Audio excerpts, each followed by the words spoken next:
저희가 지저스 커피가 있다 보니까 좋은 점은 사람들이 특별히 약속하지 않아도 편안하게 와서 사람들을 만나게 되고, 또 많은 사람들이 오니까 듣고 싶어도 듣지 못하는 이야기들을 많이 보고 듣게 되는 것 같아요. 그런데 요즘에 참 교회들마다 많이 어려워해요. 이게 작은 교회뿐만이 아니라 큰 교회도 되게 어려워해요. 그래서 요즘에 그 미래학자들 혹은 미래를 준비하는 사람들의 전망은 이런 것 같아요. 뭐 사회나 교회랑 비슷한 것 같아요. 엄청나게 큰 데는 더 크게 잘 될 거고, 작지만 경쟁력 있는 곳은 살아남을 거고, 그 중간이 위험하다라는 얘기를 해요. 그런데 이게요, 비즈니스뿐만이 아니라 교회도 마찬가지예요. 요즘에 교회들이, 큰 교회는 능력이 되고 또한 그것을 서포트할 수 있는 시스템이 되니까 당황하고 어렵지만 그래도 그것을 극복하고 채워갈 힘이 생겼어요. 그래서 요즘 큰 교회들은요, 그것을 위해서 부단히 노력하고 연구하고 지금 준비하고 있어요. 그런데 문제는 뭐냐? 중간의 교회들과 아주 작은 교회들, 힘이 없는 교회들은 지금 걱정이 많아요. 왜? 그 모든 것들을 하기에는 능력이 부족한 거죠. 그러면서 기존의 성도들 또한 함께하지 못하는 어려움 속에 있는 거예요. 그런데 얼마 전에 이제 큰 교회 목사님들이 그 부분들을 고민하다가 이제 그것들을 어떻게 할 건가를 정책적으로 결정하고 연구하기 위해서 사람들을 자꾸 만나서 뭔가를 연구할 거 아니에요? 얘기할 거 아니에요? 근데 희한하게 또 우리 교회에 와서들 얘기를 많이 하세요, 그분들이. 그런데 결론이 뭐였느냐? 아주 우스운 얘기지만 답이 없다. 그러니까 큰 교회도 요즘 답이 없다. 왜 그러느냐? 우선은 기한을 알 수가 없다. 왜 그러냐면 저희가 코로나가 이게 여름쯤 되면 좀 풀릴 줄 알았거든요. 그런데 이 여름 되니까 안 풀리는 거야. 오히려 다시 한번 확산이 되고 다시 한번 위기가 오니까 이것을 무엇인가 좀 상태가 좋아지겠지라는 기대를 갖고 하면 될 것이 아니라 아예 이 사실 자체를 기준으로 잡고 해야 되니까 많은 어려움들이 생기는 거예요. 왜? 교회라는 것은 온라인이 아니라 오프라인 중심이잖아요. 그런데 이것을 패러다임을 전환해서 온라인으로 가자고 하니까 또 여러 가지 부족한 부분이 많은 거예요. 그러면 중요한 거는 그것을 어떻게 보완하고 상호 이것을 유지해 가면서도 건강하게 지켜갈 것인가에 대한 숙제가 생긴 거예요. 그런데 결론은 지금은 답이 없다예요. 답이 없다. 여러분들 혹시 이 코로나 시대에 여러분들이 하시는 직장이나 혹은 여러분들 우리 교회나 이런 것에 대해서 명쾌히 답을 주실 수 있나요? 솔직히 어렵지요. 저도 어려워요. 그런데 여러분, 사람들은요, 이처럼 무엇인가 변화되는 그 시점, 경계선에서는 많은 혼란이 있었던 것 같아요. 역사를 봐도 획기적인 시대적인 변화나 문화적인 변화가 있거나 혹은 뭔가 특별한 역사적인 사건들이 있었을 그 경계선에는 많은 혼돈과 많은 어려움들, 문제들이 발생했었습니다. 특별히 오늘 이 다니엘 7장의 내용을 여러분 보시면, 이 다니엘 7장은 우리가 성경을 1장, 2장, 3장 읽어보면 이것이 시간의 순서대로 가는 것은 아니에요. 이것이 성경의 내용이 결국에는 성경의 목적대로 사용되어지고 집필되어질 때에 그것에 맞춰서 시간이 앞뒤로 혼합되어 있기도 합니다. 그래서 오늘 다니엘 7장은 우리가 읽었던 다니엘 6장의 뒤의 사건이 아니에요. 오히려 오늘 다니엘 7장은 바로 다니엘 5장에 앞서서 있었던 내용들을 오늘 7장에서 다시 한번 이야기를 하고 있습니다. 왜 그러느냐? 오늘 다니엘 7장의 내용 중에 특별히 다니엘 7장 1절을 보면 이렇게 시작돼요. 바벨론 벨사상 왕 원년에 다니엘이 그의 침상에서 꿈을 꾸며. 여러분, 다니엘 5장의 벨사살을 기억하시나요? 어떤 일을 벌였죠? 바로 그들이 하나님의 성전의 기물을 가져다가 그들이 뭐 했어요? 술을 마시고 잔치를 베풀었어요. 그렇죠?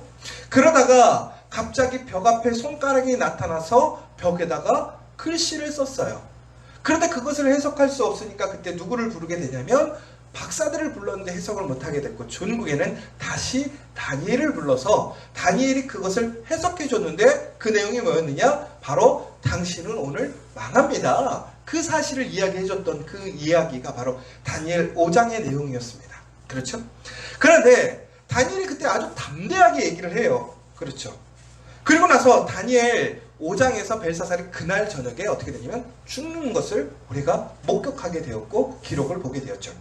그리고 다니엘 6장에 넘어가면서 어떻게 돼요? 역사가 바뀌었어요. 나라가 바뀌었어요. 어떻게? 바벨론에서 페르시아로. 그러면서 이제 다리오라는 왕이 이제 새로 부임하게 되고, 또 그러면서 그 가운데서 또 역사적인 변혁이 일어나게 되고 또 위험과 시험이 왔어요. 그런데 다니엘이 어떻게 하냐? 거기서 아주 담대하게 그 믿음을 지켜서 사람들이 예측하는 대로 하나님 앞에 기도함으로 그 시험에 스스로가 빠지는 모습을 보게 되죠. 그러면서 다니엘은 결국에는 그 위기 때마다 그의 믿음이 흔들리지 않고 믿음을 지켜가며 믿음을 증거하고 행동하는 것을 보게 돼요.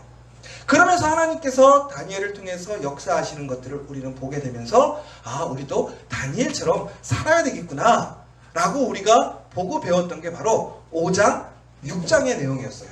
그러면 왜 오늘 7장에 바로 다니엘 5장 앞의 사건에 대해서 이야기가 나오느냐? 바로 이게 되게 중요한 포인트인 것 같아요. 왜 그러느냐? 다니엘이 5장과 6장에서 그가 아주 담대하게 그가 믿음을 지키고 증거할 수 있었던 이유가 있었다는 거예요. 그 이유가 뭐냐? 바로 오늘 7장에서 나오는 것처럼 바로 다니엘이 시험을 얻기 전에 다니엘에게 위기가 오는 그 시점에서 다니엘은 무엇을 했느냐? 꿈을 꾸었다는 거예요. 그럼 다시 얘기하자면 무슨 얘기냐?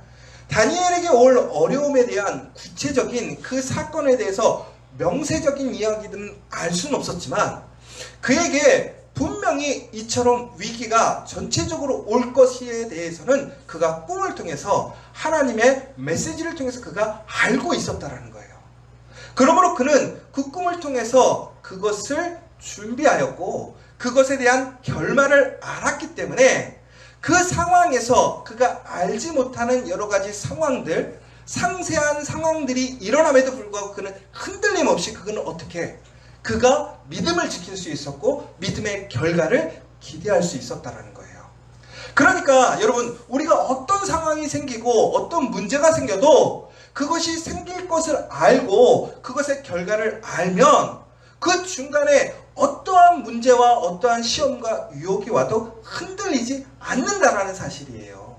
그런데 이것은 단순히 다니엘에게, 특별한 사람에게만 주어진 것이 아니라 하나님을 믿는 하나님의 믿음의 자녀들, 특별히 예수 그리스도를 통해서 하나님의 성령의 인도하심을 받는 사람들에게는 모두 다 동일하게 주어지는 은혜와 특권이라는 사실을 오늘 다니엘 7장은 이야기를 해주고 있다는 거예요.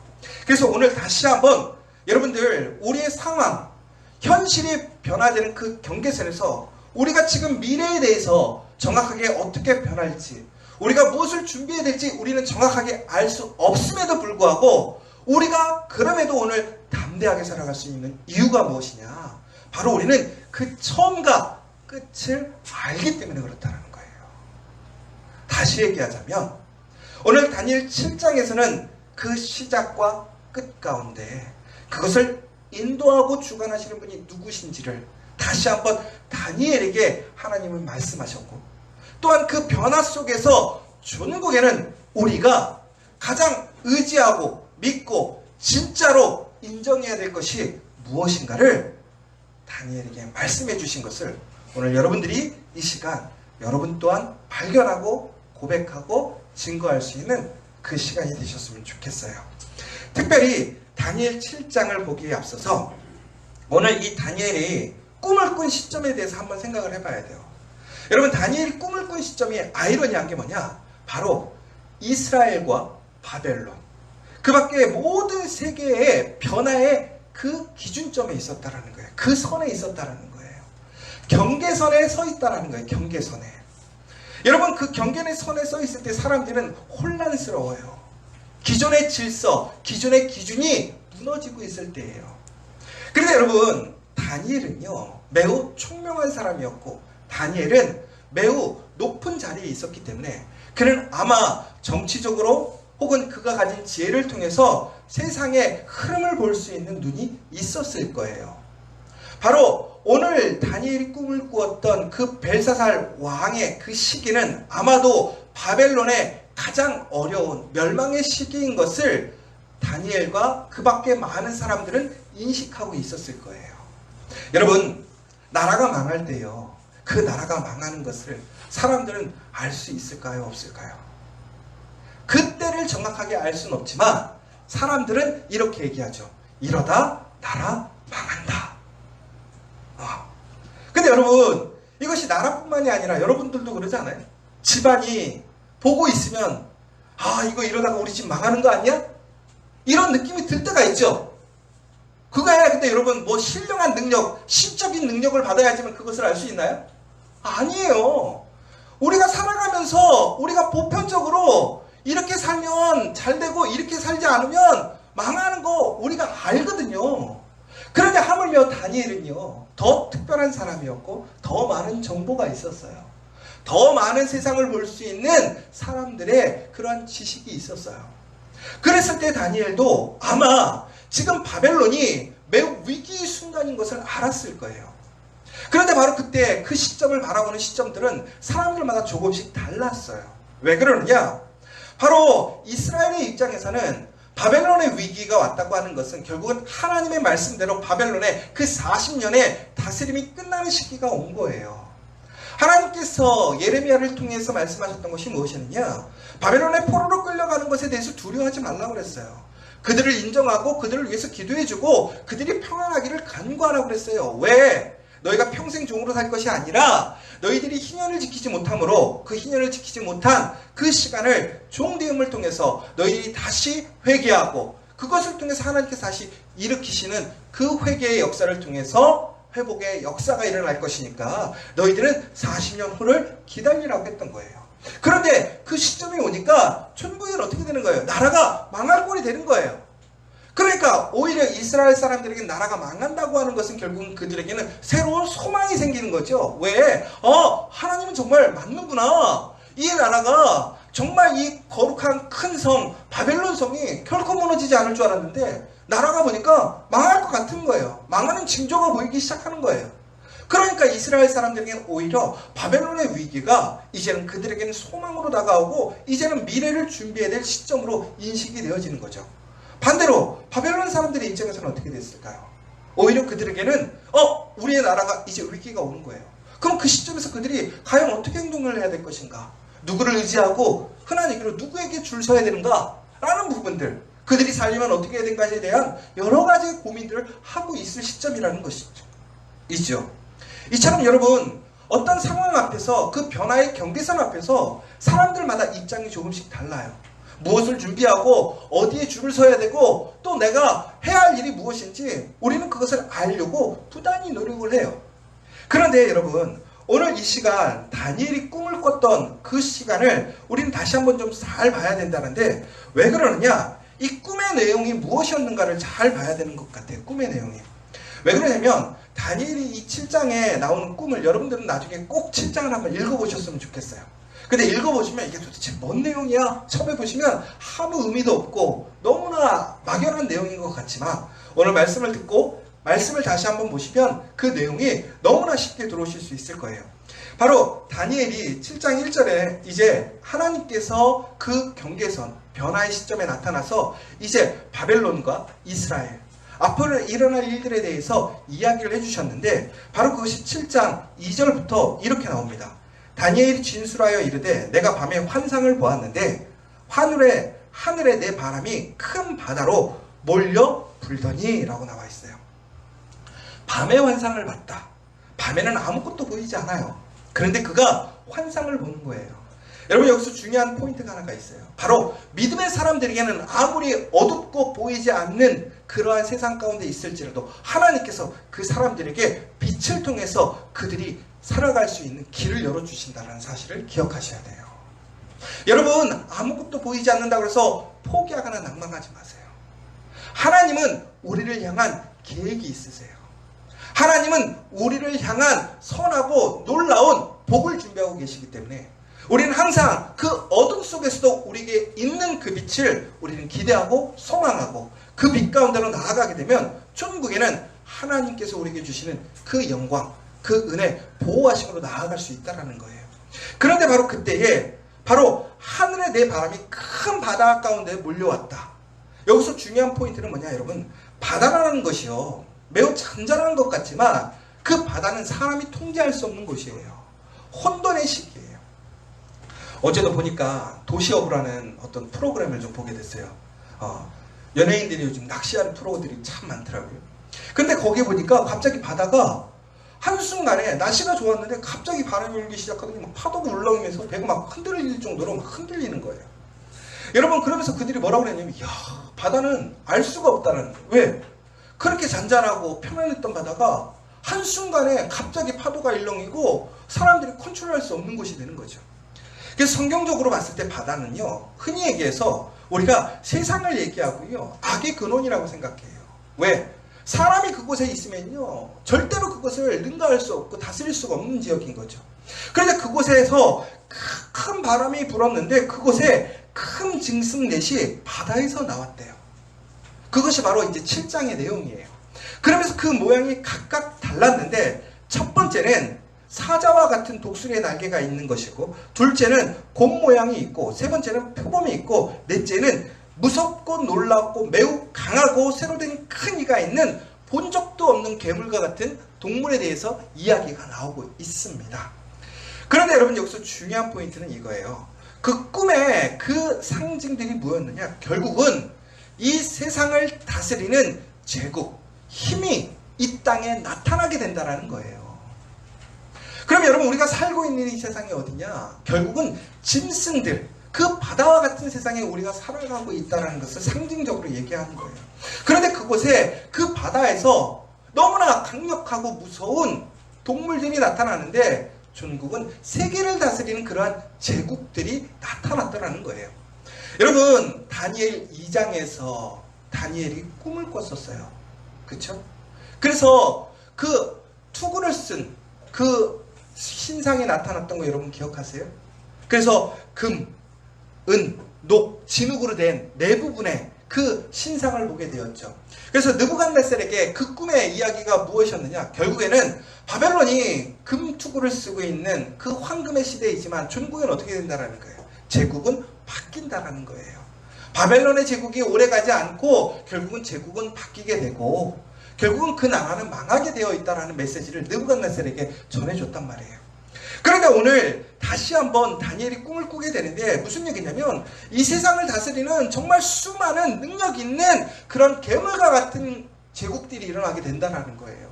그런데 첫 번째 그 제국이 어디였느냐? 다시 한번 바벨론을 이야기하고 있어요.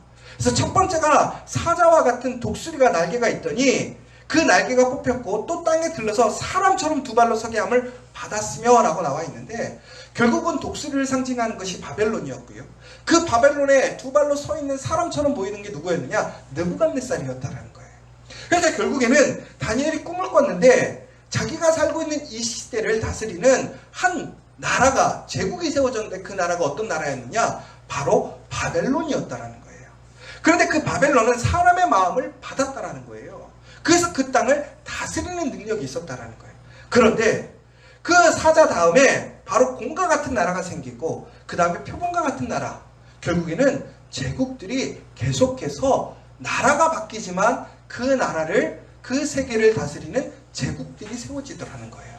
그러면서 결국에는 4개의 제국이 세워지는데 첫 번째, 두 번째, 세 번째 제국까지 보여지는 것과는 다르게 마지막 4번째는 상상할 수도 놀라운, 너무나 무서운, 무엇보다 하나님의 사람들을 탄압하고 어렵게 하는 그 짐승이 세워지는 그 환상을 보게 된 거예요.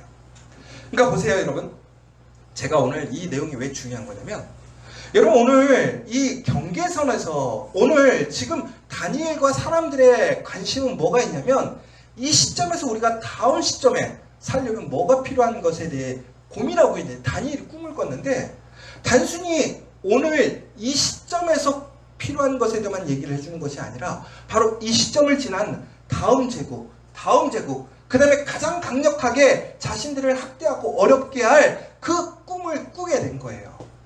여러분 제가 아까 지금 이스라엘 사람들이 지금 이 위기에서 뭘 봤다고 그랬어요? 소망을 봤다고 그랬잖아요. 왜? 그들은 희망을 갖는 거죠. 왜? 이제 우리가 다시 나라를 회복하겠구나. 그들은 이 경계선 속에서 소망을 봤어요. 희망을 봤어요. 기대하는 거죠. 그런데 다니엘이 꿈을 꿨는데 결국에는 이 제국 다음에 어떤 제국이 세워지는 거예요? 그들이 소망하고 희망하는 아름다운 나라가 아니라 결국에는 똑같은 바벨론하고 똑같은 동물이 나타나는데 이 짐승이 나타나는데 결국은 뭐예요? 바벨론처럼 이스라엘과 믿음의 사람들을 압제하고 다스리는 자다. 그 나라가 세워지더라는 거예요. 여러분 같으면 그것에 대해서 기쁘겠어요? 아니 이것만 참으면 날이 풀릴 수 있을 거라고 생각했어요.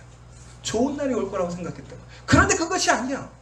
오히려 바벨론보다 더 크고 무섭고 가장 강력하고 너무나 우리를 힘들게 할 그 나라들이 준비되어 있는 거예요. 그러면 여러분들 미래에 대해서 소망이 생기시겠어요? 아니잖아요. 그런데 아이러니한 거예요. 뭐냐? 바로 그때 지금까지는 여러분 선을 봤을 때 이 경계선을 통해서 우리가 선을 보고 있었는데 갑자기 7장 9절부터는 프레임이 두 프레임으로 나눠져서 여러분 텔레비를 보시면 요즘에는 방송 기술이 좋아져가지고 우리가 뭐 방송 영상을 보면 화면이 두 개가 화면에 나올 때가 있잖아요. 이렇게 보면 화면이 반으로 날려. 그래서 위 화면, 아래 화면이 다른 모습을 보여줘. 그래서 여기는 우리 회사에서 일하는 거 보여주고 여기는 우리 가정에서 일하는 동시에 화면에서 보여줄 때가 있어요. 그쵸? 같은 시간에 그 모습을 보긴다고 생각을 해보세요. 그런데 바로 이 7장 9절에 바로 그러한 상황에서 지금 밑에는 어떠한 사건이 벌어지고 있냐면 바로 하나님께서 그 네 동물이 나타나서 그 제국을 다스리는 그 영화가 여기서 밑에서는 상영이 되고 있는 거예요. 그런데 바로 그 위 프레임에 이제 또 새로운 영상이 새로운 일들이 진행되고 있는 것을 보여주는데 그게 뭐냐? 바로 7장 9절의 내용이 동시에 같이 진행되고 있는 영상을 보여주는 거예요. 뭐였느냐? 7장 9절에 보니까 내가 보니 왕자가 놓이고 옛적부터 항상 계신 이가 자정하셨는데 그의 옷은 희기가 눈 같고 그의 머리털은 깨끗한 양의 털 같고 그의 보좌는 불꽃이요 그의 바퀴는 타오르며 불이며 불이 강처럼 흘러 그의 앞에 나오며 그를 섬기는 자는 천천히요 그 앞에 모여 선 자는 만만히요 심판을 베푸는데 책들이 펴놓였더라. 여러분 이렇게 딱 들으면 이게 뭔 내용이지? 이게 갑자기 뜬금없이 들잖아요. 근데 여러분 지금 제가 7장 9절 10절 읽은 내용이 누구를 뜻하는 것 같으세요? 대충 우리가 이미 지식이 있잖아요. 누구를 뜻하는 것 같아요? 7장 9절에서 10절 방금 읽은 내용이. 주원아 누굴 것 같아? 이거 누구가요? 잘 보세요. 내가 보니 한 왕자가 놓여있고 옛부터 항상 계신 이가 자정하셨는데 그의 옷은 희기가 눈 같고 그의 머리털은 깨끗한 양의 털 같고 그의 보좌는 불꽃이요 그의 바퀴는 타오르는 불이며 불이 강처럼 흘러 그의 앞에서 나오며 그를 섬기는 자는 천천히요 그 앞에 모여 선 자는 만만이며 심판을 베푸는데 책들이 펴놓여 있더라. 누구 같아요? 예수님. 맞아. 예수님의 형상 얘기할 때 이런 모습이 나오는데 결국은 하나님을 얘기를 하고 있는 거예요. 잘 보세요. 여러분 우리가 어려운 시기에 우리가 뭐라고 그러면 하나님이 계시는가에 대해서 우리는 항상 얘기해요. 그렇죠? 하나님은 어디에 있는가? 정말 하나님이 살아계시는가? 하나님이 살아계시다면 어떻게 이러한 일들이 일어날 수 있는가라는 우리는 질문을 하게 돼요. 그런데 아이러니한 게 뭐냐? 오늘 다니엘이 꿈을 꿨는데 오늘 다니엘은 이제 세상에 계속 제국들이 생김으로 인해서 그들에게 환난과 시험이 오고 어려움을 당할 거라고 그가 꿈을 꾼 거예요. 그런데 그 상황 속에서 그 윗프로임에는 동시에 진행되는 것이 있는데 그것이 뭐였느냐? 바로 그 하나님의 나라가 그 위에 분명히 실제하고 있고 동시에 같이 어떻게 하고 있는 거예요? 움직이고 있는 것을 보게 된 거예요. 항상 계신 하나님께서 그곳에서 권능과 능력으로 그 땅과 분리되어서 어떻게 진행되고 있더라는 거예요. 더 중요한 것은 바로 그분이 무엇을 준비하고 있느냐, 바로 심판을 베푸는 책들을 펴놓고 있더라는 거예요. 무슨 얘기냐? 지금 밑에서 하나님을 알지 못하고 세상에 그러한 짐승과 같은 짐승의 나라들이 이 땅을 다스리고 하나님의 백성을 어렵게 하고 있는데, 바로 하나님께서 그 책을 펴셨다라는 것은 결국은 뭐냐? 심판, 하나님의 공의와 정의를 실천한 그 법의 책을 피셔서 그것들을 기록하시고 보고 있더라는 거예요. 그럼 이게 무슨 얘기예요? 이 모든 것들이 하나님의 그러한 계획과 하나님의 관심과 하나님의 지금 현존의 모습을 통해서 이루어지고 있구나. 그래서 여러분, 여기서 되게 중요한 포인트가 뭐냐? 오늘 이 구조를 잘 생각하셔야 되는, 다니엘 7장 구조가 되게 중요해요. 이 7장에서 지금 우리의 모든 사건 가운데서 오늘 지금 하늘 안에 바로 하나님의 나라가 같이 진행되고 있다는 거예요. 여러분 정말 하나님의 나라가 있다고 믿으세요? 여러분 지금 천국이 있다고 믿으세요? 근데 여러분 천국 하면 어디에 언제 간다고 생각해요? 죽으면 가는 나라, 그쵸? 여러분 천국은 죽으면 가는 나라가 아니라 천국은 지금 여기에 있는 거예요. 어디에? 하나님의 나라는 지금도 어떻게 진행되고 있고 현실이라는 거예요. 그런데 우리의 세계와는 어떻게 된 거예요? 분리되어 있는 거예요. 그러나 지금은 실존하고 있고 현존하고 있고 진행되고 있다는 거예요. 여러분, 근데 여기서 되게 중요한 포인트가 이거예요. 여러분들 그 사실을 믿느냐라는 거예요. 하나님의 나라가 지금 진행되고 있음을 여러분 믿으십니까? 여러분 정말 하나님의 나라가 있음을 믿으십니까? 하나님께서 하나님의 공의와 정의를 실천하시기 위해 하나님의 공의의 말씀을 펴서 이 땅을 살피시고 있음을 믿으십니까? 여러분 이 모든 것들을 하나님께서 진행시키고 움직이심을 여러분들 믿으십니까? 여러분 이게 너무나 중요하다는 거예요. 다니엘이 꿈을 꿨는데요, 너무나 절망적인 꿈이에요.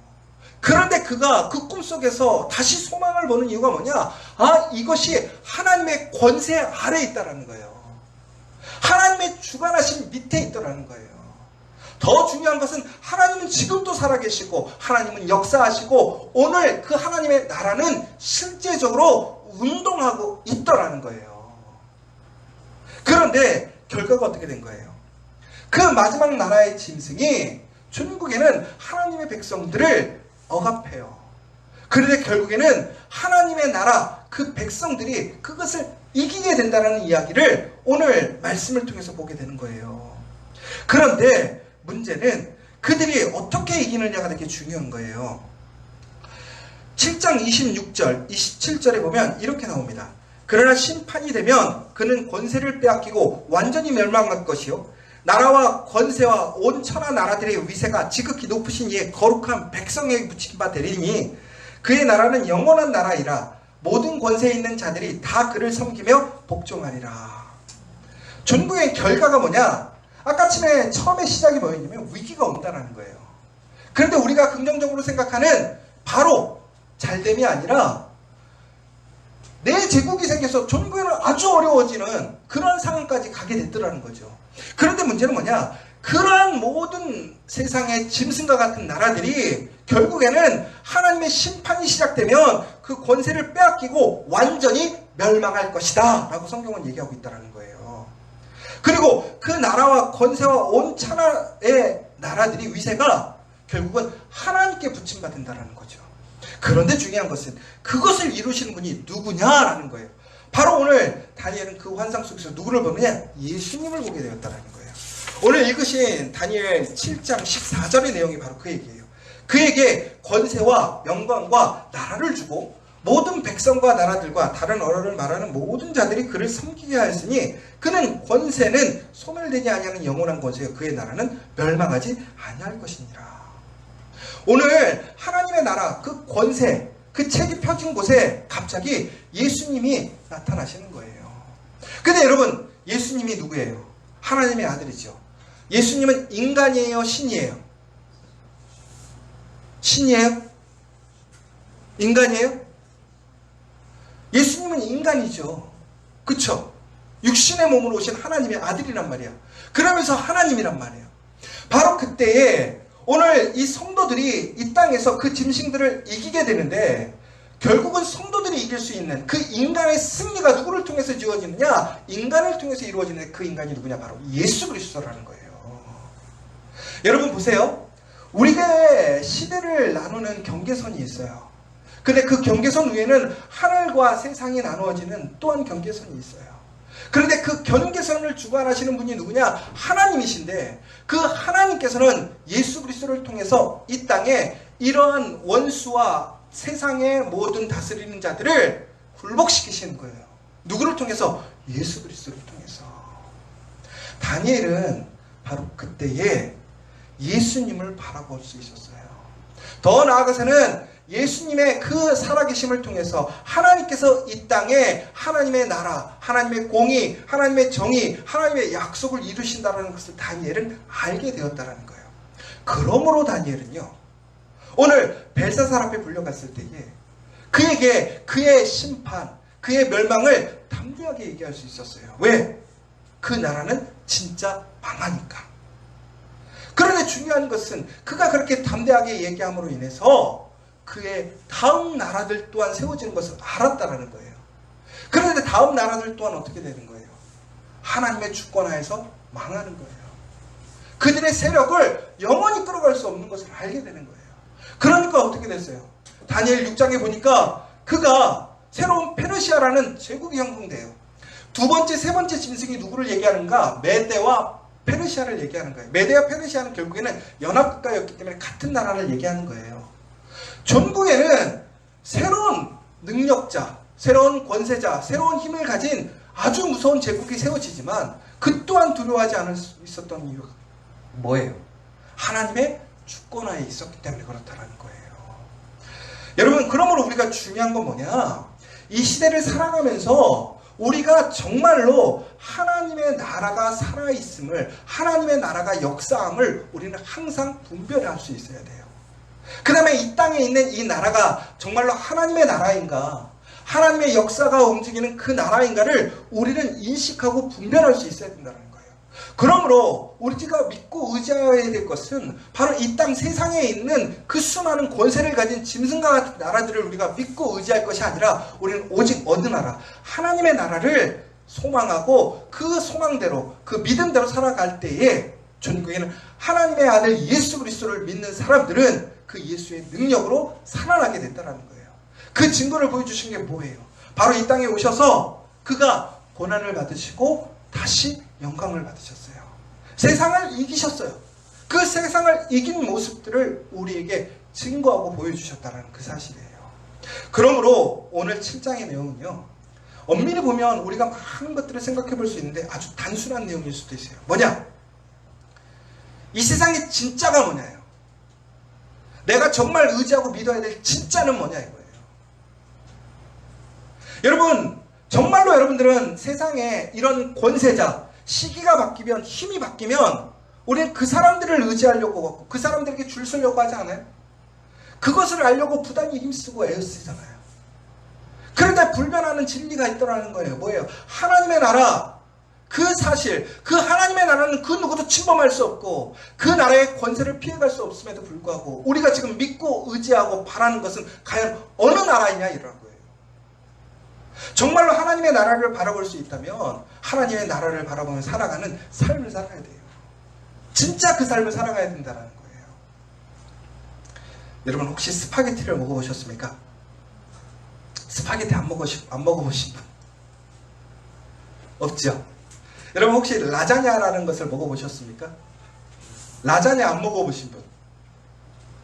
우리 교인들은 훌륭하시네. 라자냐는 되게 많이 안 드셔보실 줄 알았더니 라자냐도 다 드셔보셨네. 혹시 여러분 미트볼 알죠? 스파게티 나오는 미트볼 안 드셔보신 분 계세요? 다 아시죠? 그럼 이제 여러분들은 스파게티 맛도 아시고 밑볼 말도 아시고 다 아시죠? 여러분 피자 맛도 아시죠? 피자가 어떤 맛인지. 근데 예전에 유튜브에서 이런 유튜브가 하나가 있었어요. 외국 사람들이 진짜 이태리 할머니들을 모셔다 놓고 미국의 유명한 그 냉동식품들 있잖아요. 스파게티, 미트볼, 피자를 그 할머니들에게 먹인 거예요. 그래서 할머니들한테 맛을 평가해달라고 했어요.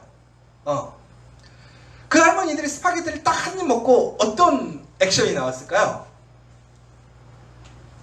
이건 이태리, 진짜 원조 이태리 할머니들. 여러분, 그때 스파게티가 이태리 음식인 건 아시죠? 피자가 이태리 음식인 건 아시죠? 그래서 그러니까 미국 사람들을 유명한 그 냉동식품을 그 사람들한테 먹인 거죠. 근데 놀라운 게 할머니들이 딱 한 입 먹자마자 바로 배 들었어. 왜? 그러더니 이게 뭐냐고 그러는 거예요. 그래서 그분들이 그 얘기한 거예요. 이게 스파게티인데 무슨 이게 스파게티냐고 화를 내는 거예요.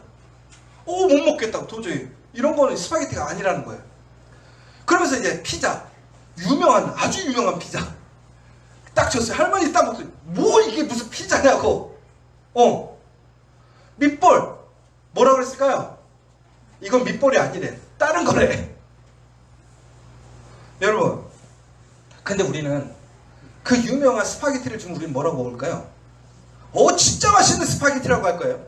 피자를 먹을 때 우리는 뭐라고 하죠? 이야, 진짜 피자네, 이럴 거예요. 여러분, 상황을 좀 바꿔볼게요. 여러분, 김치찌개 진짜인지 가짜인지 여러분들 먹어보면 알죠? 근데 제가 예전에 캐나다에서 먹어봤는데 진짜 외국 사람들이 끓인 게 있어요. 근데 우리나라 김치찌개라고 끓였는데 김치찌개가 아니야. 근데 외국 사람들은요, 너무 맛있대. 근데 나는 진짜를 알잖아. 왜? 내가 한국 사람이니까 김치찌개가 어떤 건지를 아니까 먹어봤더니 김치찌개가 아닌데 그 사람들이 이게 김치찌개래. 너무 신기한 거야. 여러분, 결국은 뭐예요? 진짜를 먹어봐야 진짜를 아는 거야.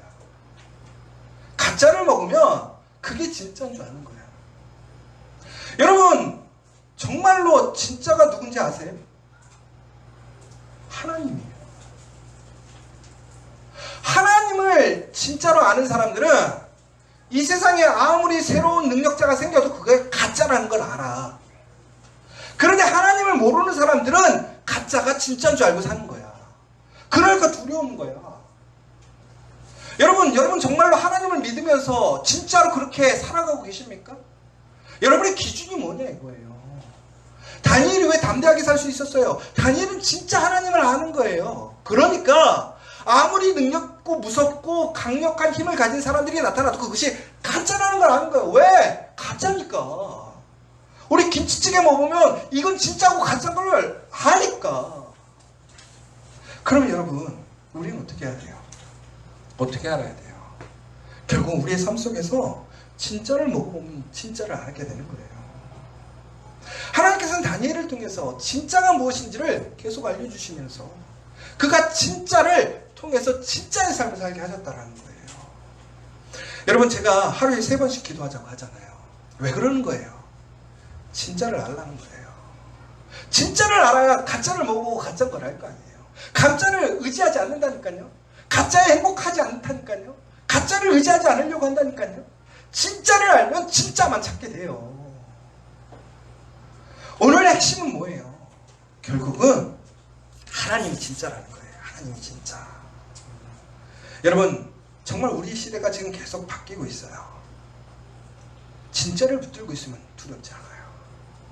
그 진짜를 유지하세요. 진짜 안에 계획이 있어요. 하나님께서 우리에게 보상을 주신다고 하셨어요. 이번 주 새벽 기도에 저에게 참 위로가 됐던 말이에요. 하나님께서 우리에게 보상을 주신대요. 하나님의 자녀에게, 하나님의 믿음의 사람들에게 보상을 주신대요. 여러분, 그런데 그게 얼마나 좋은 얘기예요. 그렇죠? 근데 그 보상을 주신다는 뜻이 뭔지 아세요? 하나님께서 우리를 향한 계획을 이루시는 것이 보상이라는 거예요.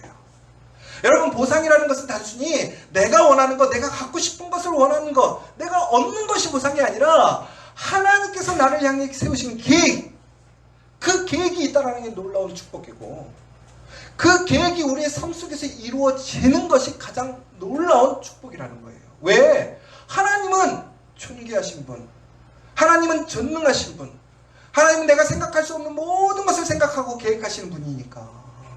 그런데 그분이 나를 향한 계획을 갖고 있어요. 근데 그것을 이루시는 거예요. 그것이 우리의 보상이에요. 여러분, 진짜를 의지하고 진짜를 따라가면 그 보상이 주어지는 거예요. 여러분, 그러므로 오늘부터 다시 한번 그 진짜를 체험하시길 원합니다. 그 진짜를 붙드시길 원합니다. 그 진짜가 주시는 그 은혜의 말씀을 여러분 소유하시기 바랍니다. 그 진짜를 먹고 마실 때에, 그 진짜를 바라보게 될 때에, 그 진짜와 함께 살아가게 될 때에 우리는 어떠한 상황에도 승리함을 기억하시고 다시 한번 우리의 그 바뀌는 경계에서 두려워하는 것이 아니라 그 하나님을 통해서 다시 승리하고 담대하게 오늘의 삶을 살아가는 저와 여러분 되시기를 간절히 소망합니다.